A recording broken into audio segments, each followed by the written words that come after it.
ketiga, masih dalam proses pembelajaran. Jadi saya di sini juga sama-sama mau belajar pelayanan dengan umat yang berada di stasi kita. Tadi saya tanya untuk akhir ini yang bacaan Injil tadi. Lalu aku nanya, ini buka KTKS bacaan Injil isinya. Lalu akhirnya sih KTKS itu mungkin Bapak Ibu dan saudara-saudari semuanya kenapa imuan akhir KTKS itu.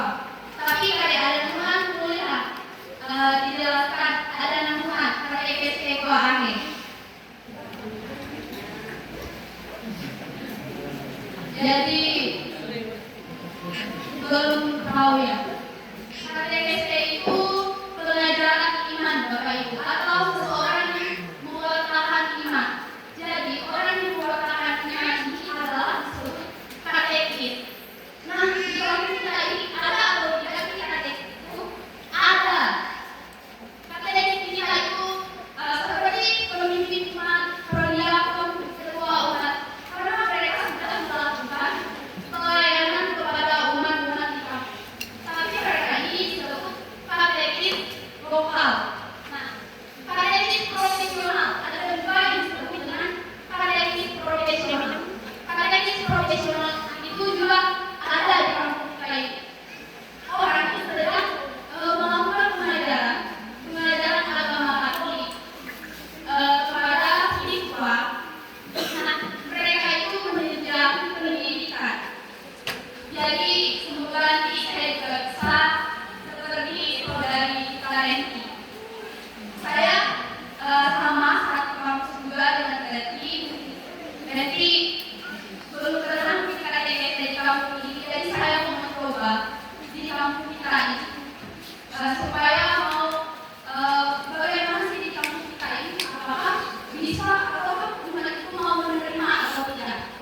Tetapi ternyata saya bertanya kepada ketua umat dan pemimpin umat, saya gimana boleh tidak saya KTKS di kampung, boleh silakan.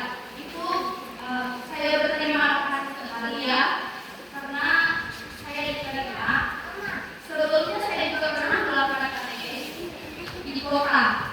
Di kota baru saya pernah melakukan KTKS itu diminta oleh ketua lingkungan. Ketua lingkungan itu meminta KTKS tentang pertobatan. Jadi hari ini saya memberikan KTKS dengan tema sakramen pertobatan.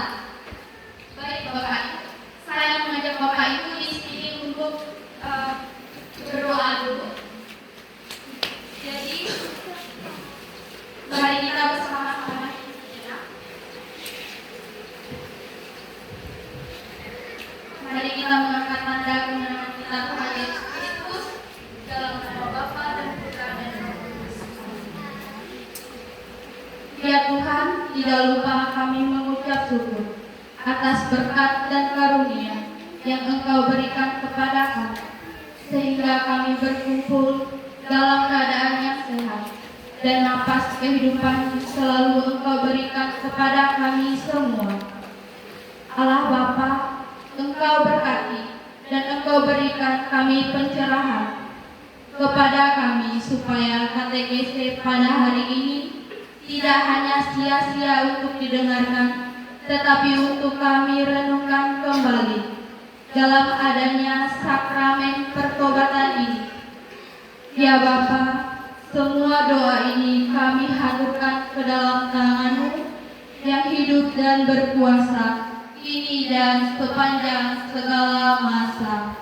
Amin. Baik, langsung saja kita kepada materi sakramen pertobatan.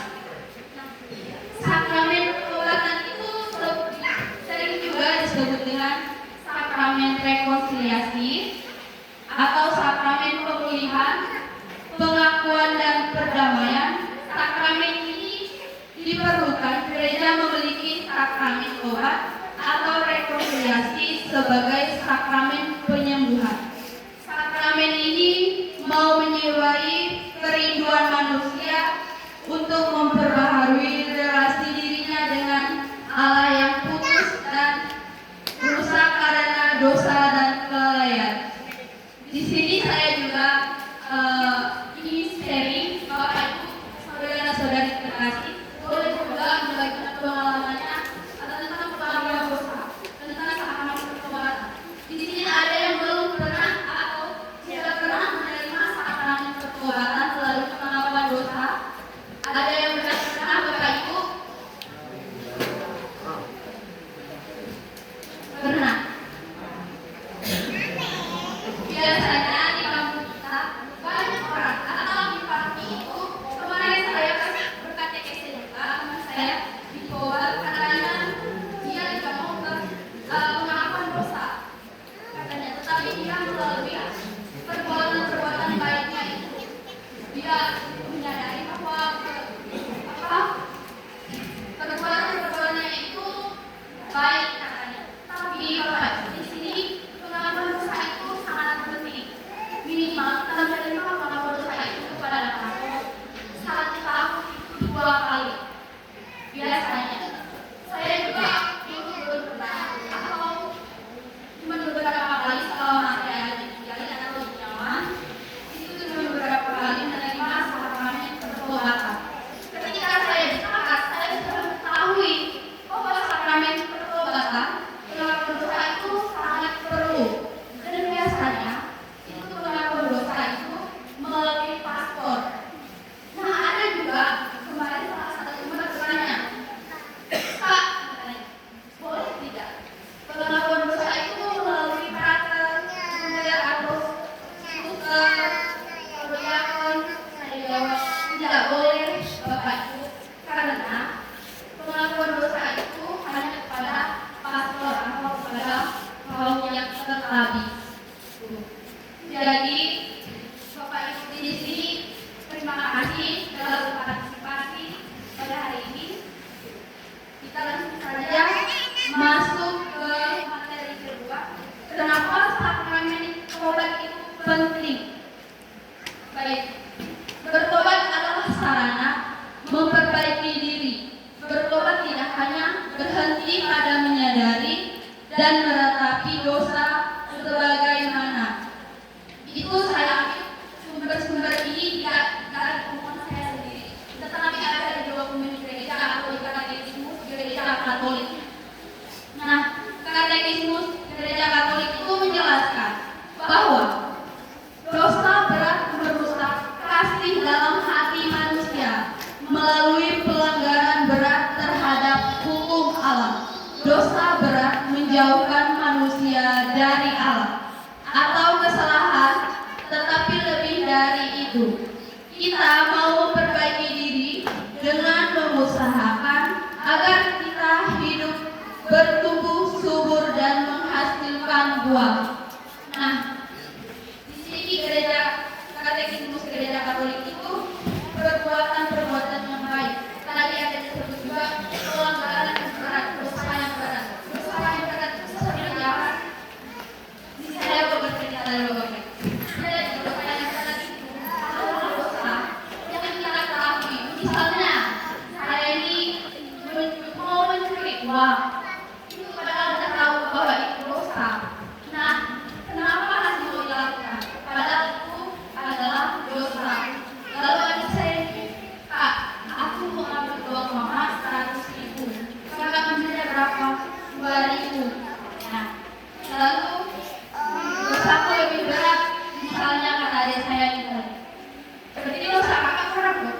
Itu bukan nominal karena uang, tetapi dosa itu sudah kita ketahui. Kenapa? Padahal itu sudah ada dosa. Ada dosa kita ketahui bahwa itu dosa. Lalu kenapa kita mau kita masih mengambil uang tersebut tadi? Itu juga disebut dosa berat. Baik, langsung saja kita buka tadi Injil yang telah dibagikan.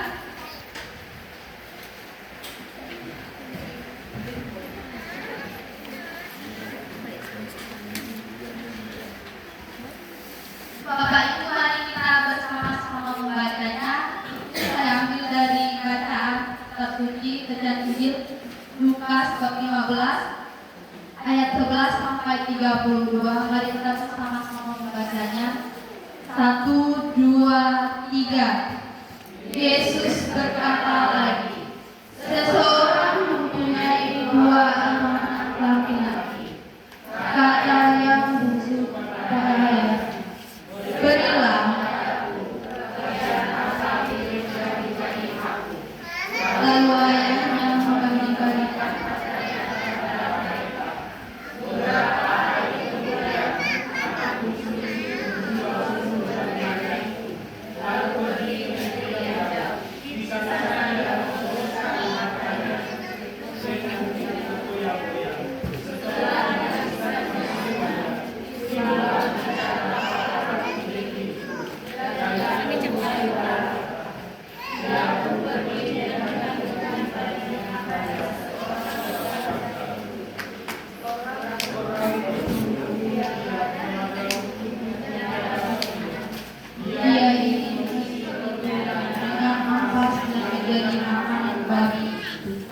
tetapi tidak seorang pun yang memberikan kepadanya. Lalu ia menyadari keadaan.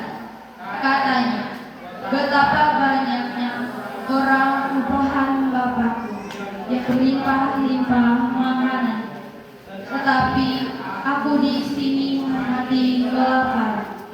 Aku akan bangkit dan pergi kepada Bapa.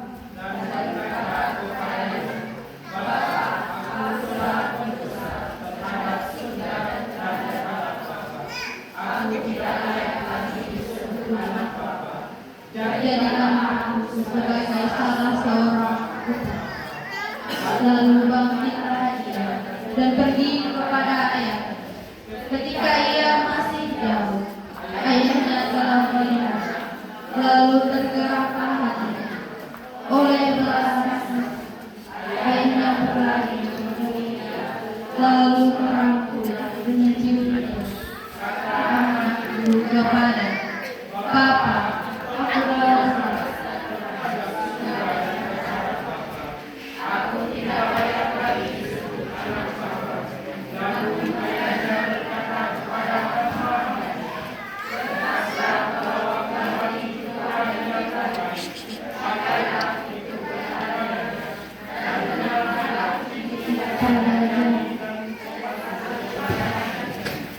ambillah anak lembu yang gemuk itu, sembelihlah dan marilah makan dan bersukaria, sebab aku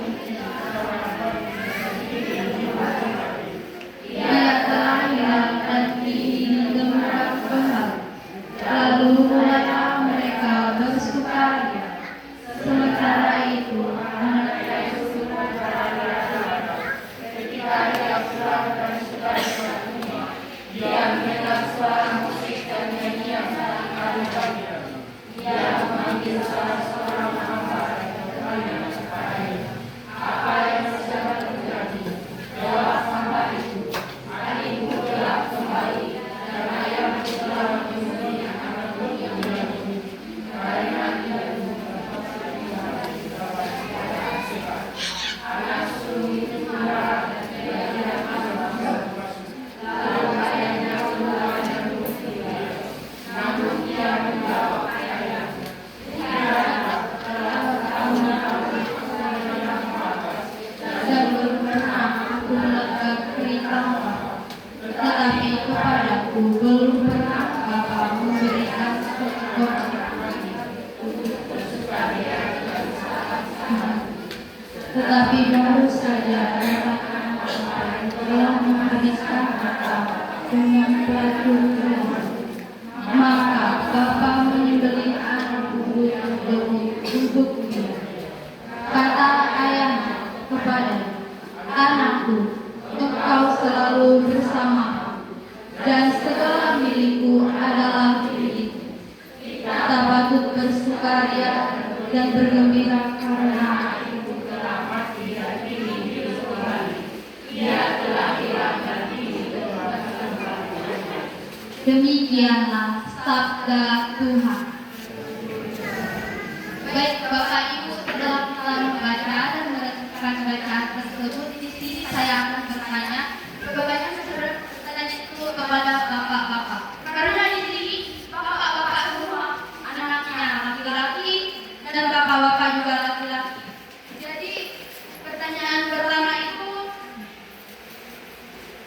Silakan Bapak Ibu lihat kembali teks tersebut, di mana letak ayat yang menyatakan bahwa si anak yang hilang ini telah menyesal atas perbuatannya.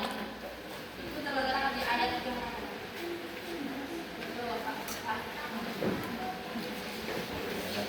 Kenapa dikaji juga boleh?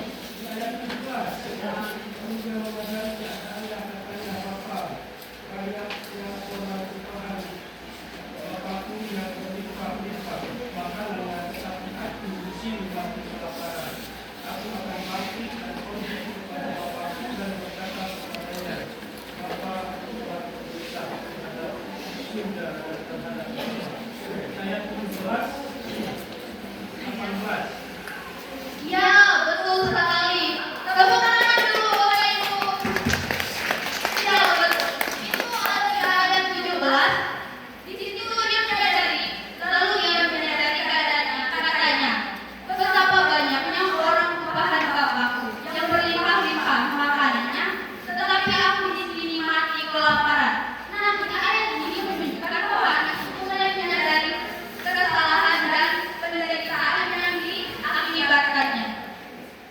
Lalu di sini di Lukas itu ayat 18 sampai 19, aku akan bangkit dan pergi kepada Bapakku dan berkata kepadanya, Bapa, aku telah berdosa terhadap surga dan terhadap Bapa. Aku tidak layak lagi disebut anak Bapa. Jadikanlah aku sebagai salah seorang upahan Bapa. Di sini anak itu mengakui dosanya dan merasa tidak layak lagi menjadi anak, menunjukkan penyesalan yang mendalam. Terima kasih Pak Ketua Umat. Lalu ada jawab pertanyaan lagi, pertanyaan kedua. Lalu simak baik-baik tentang si ayah dan anak. Mengapa ayah begitu senang sekali melihat anak yang hilang telah kembali dan begitu menerima kedatangannya?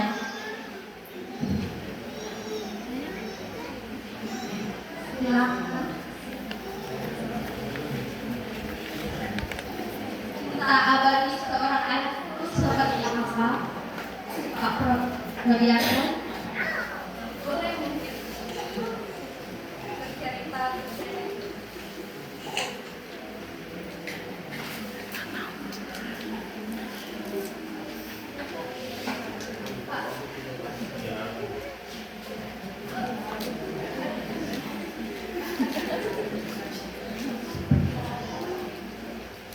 Coba diulang tadi. Pertanyaan, baik. Pertanyaan kedua itu tentang si ayah dan anak. Mengapa ayah begitu senang sekali melihat anak yang hilang telah kembali dan begitu menerima kedatangannya? Nah, itu ada sebuah ungkapan, cinta kasih orang tua itu sepanjang masa. Tetapi kebanyakan cinta anak itu sepanjang jalan. Artinya di sini, kalau kita melihat isi daripada baca Injil, nah ini sangat bermanfaat bagi kita yang belum pernah menyadari bahwa cinta orang tua itu memang tidak terbatas. Nah, di sini menyuruh kita untuk sadar, terutama contoh yang diberikan pada anak bungsu. Di awalnya dia tidak tahu, tidak sadar bahwa apa yang dilakukan itu adalah salah. Tetapi lama-kelamaan berjalannya waktu, dia merasa bahwa dirinya di tempat yang salah, sehingga dia cepat menyadari dan ditemukan dalam bacaan itu 17, 18, 19 dan 20. Nah, di situ saling berhubungan, sehingga dia datang kepada bapaknya, maksudnya di sini adalah ayahnya, dan kembali untuk melakukan istilahnya itu merefleksi diri, sehingga menyadari dengan kesalahan itu dia kembali kepada bapaknya. Nah, di situ juga bapaknya dengan senang hati, karena namanya juga anak, biar salah bagaimanapun anak itu itu tetap disayangi oleh orang tua. Makanya di sini anak-anak harus tahu bagaimana peran orang tua. Nah, nanti juga anak-anak ini akan menjadi orang tua.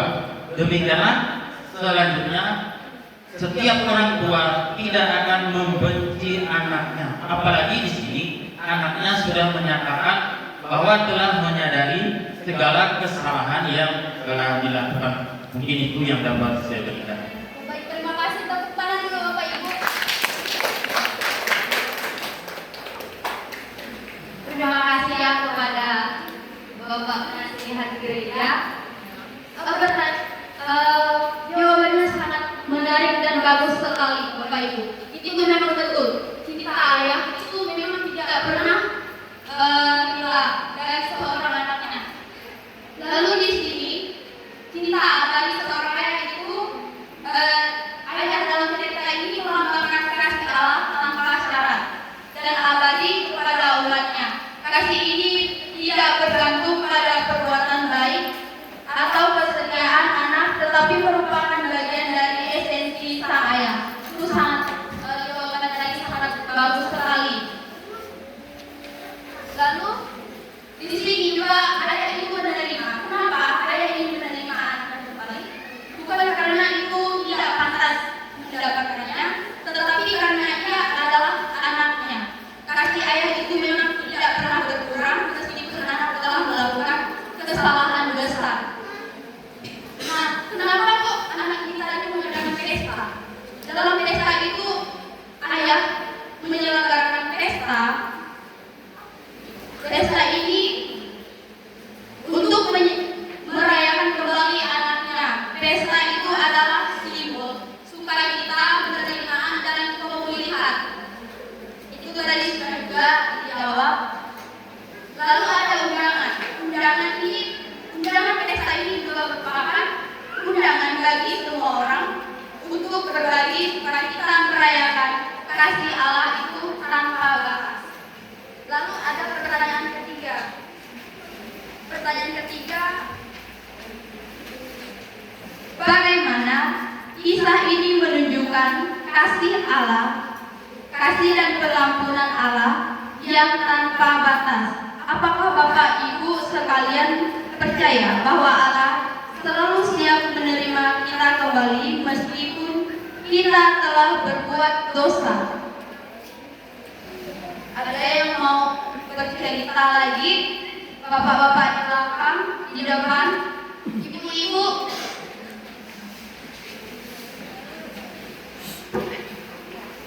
Baik Bapak Ibu saudara yang terkasih, memang cerita dari bacaan atau dari Injil dari Lukas tadi ada kaitannya dengan kehidupan kita sehari-hari sebagai orang tua. Memang kita sebagai orang tua dan manusiawi, kadang kita melihat anak-anak kita ada yang mau nurut atau sebaliknya mereka tidak mau nurut dengan perkataan orang tua, apalagi di zaman sekarang, zaman digitalisasi. Maksudnya begini Bapak Ibu saudara yang terkasih, kita sebagai manusia melihat anak kita yang bandel, apalagi memboroskan harta kekayaan kita, tentu kita akan merasa jengkel, marah. Ini dari sini manusia kita. Tetapi bagi Allah, banyak orang yang jatuh ke dalam dosa, tidak mempercaya kepada Allah, melakukan kejahatan selama hidupnya, yang tidak sesuai dengan kehendak Tuhan, yang tidak sesuai dengan firman Tuhan. Namun dia kembali kepada Allah, menyesali dari segala kelemahan kekurangan yang pernah dia lakukan selama masa mudanya. Namun dia kembali kepada Allah dengan menyesali segala perbuatan-perbuatannya. Allah adalah Allah yang mengasihi, yang penuh cinta. Dosa yang kita lakukan setiap harinya, kadang kita tidak menyadari bahwa itu adalah sesuatu yang tidak berkenan di hadapan hadapan Allah. Sudah tahu itu dosa, tetapi kita tetap melakukan. Tetapi Allah tetap memberikan pengampunan kepada kita. Saudara yang terkasih, kalau kita melakukan hal-hal yang kita inginkan Allah, jangankan kita melakukan berpikir atau ingin saja menginginkan melakukan segala sesuatu, misalnya mencuri, sudah dosa, apalagi kita melakukannya. Tetapi kalau kita kembali kepada Allah, Allah akan memberikan pengampunan. Karena Allah dengan kita iman Allah yang mengasihi. Dosa yang tidak akan diampuni ketika orang memuja Roh Kudus. Kalau kita melakukan dosa-dosa, segala pelanggaran, dosa-dosa yang kita lakukan, kalau kita datang kepada Allah, apalagi kita menerima sakramen tobat, maka Allah akan memberikan pengampunan kepada setiap pribadi yang memohonkan belas kasih Allah. Demikian. Terima kasih. Mari kita tepuk tangan dulu. Ya, betul sekali ya Bapak Ibu, saudara-saudari terkasih. Di dalam bacaan Injil tadi itu sangat menarik juga bagi saya. Bacaan itu saya menemukan itu adalah bacaan Injil dari BKN tahun kemarin.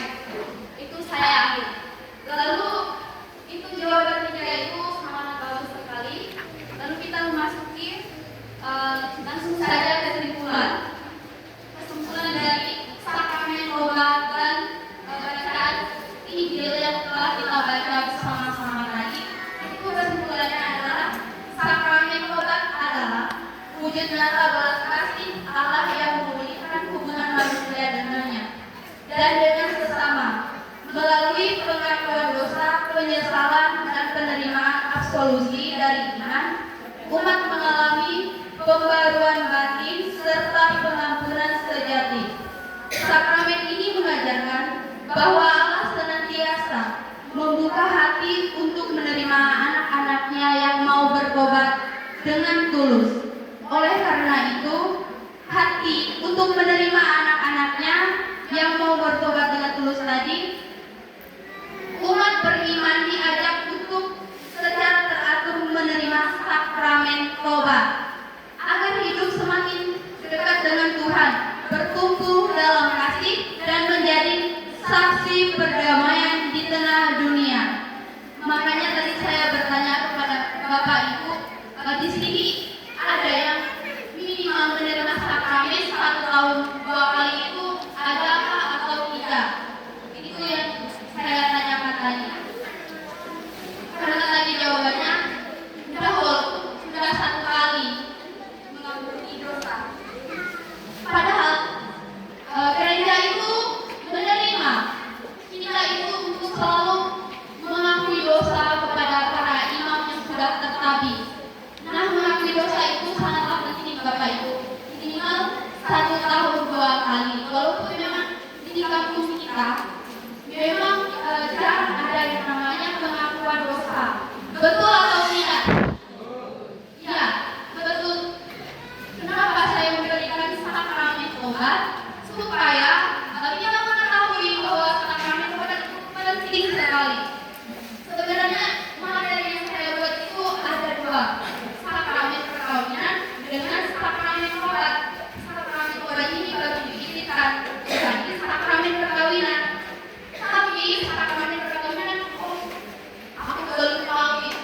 Ngapain memberikan sakramen perkawinan kepada orang-orang yang telah kawin? Tapi saya bertanya kepada dosen saya, Bu, boleh saya memberikan sakramen perkawinan? Boleh saja, silakan. Kamu mau gimana? TTC di kamu. Tapi kita memberikannya. Lalu saya nanti ada yang tersinggung. Itu yang buat saya tidak mau memberikan TTC perkawinan. Mungkin ada kesempatan lain memberikan TTC perkawinan. Lalu kita ada kesimpulan tersebut dari cerita perumpamaan tentang anak yang hilang menggambarkan belas kasih Allah yang siap menerima orang yang bertobat. Banyak umat yang kurang memanfaatkan sakramen tobat ini karena rasa malu atau takut. Nah, sering sekali Bapak Ibu, saya juga pernah ini menerima sakramen tobat sama lagi sakramen itu. Saya lihat teman-teman saya kok harus melakukan kesalahan lagi. Kenapa ya? Apa dosa? Dosanya berat atau tidak? Ternyata karena dia ternyata sudah curhat sama romo tersebut. Dia curhat katanya dosanya tidak banyak sekali. Tidak usah disebutkan. Itu romo yang tahu. Iya, saya bilang saya tak peduli dengan dosaku ini pun belum juga saya ketahui. Tapi di situ saya mencatat bahwa saya itu mencatat dosa-dosa saya di kertas. Makin panjang, banyak sekali ternyata.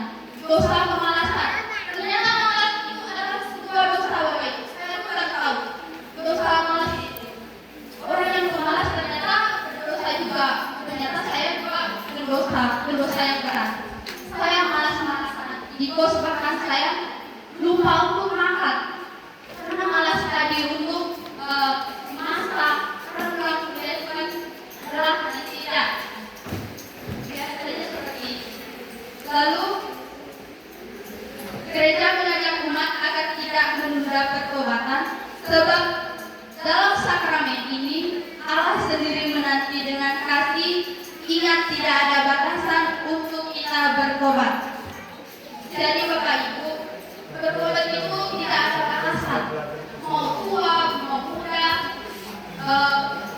yang udah dewasa sekalipun harus bisa bertobat juga melalui sakramen ini. Karena ini adalah sarana rahmat Allah untuk memulihkan hubungan kasih dengannya. Dengan bertobat dan menerima pengampunan umat, dipanggil untuk hidup baru dalam kasih dan damai.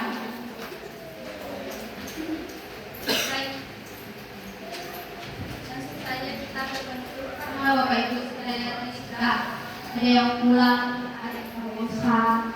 Semoga tidak bosan ya Bapak Ibu semuanya. Saya di sini juga mau belajar bersama. Saudara-saudari yang terkasih dalam Yesus Kristus, kita telah sampai di penghujung rangkaian katekese kita tentang sakramen tobat. Semoga perjalanan kita bersama ini telah membuka hati dan pikiran kita lebih dalam lagi tentang kasih Allah tak terbatas, pengampunannya yang selalu tersedia dan rahmatnya yang memulihkan.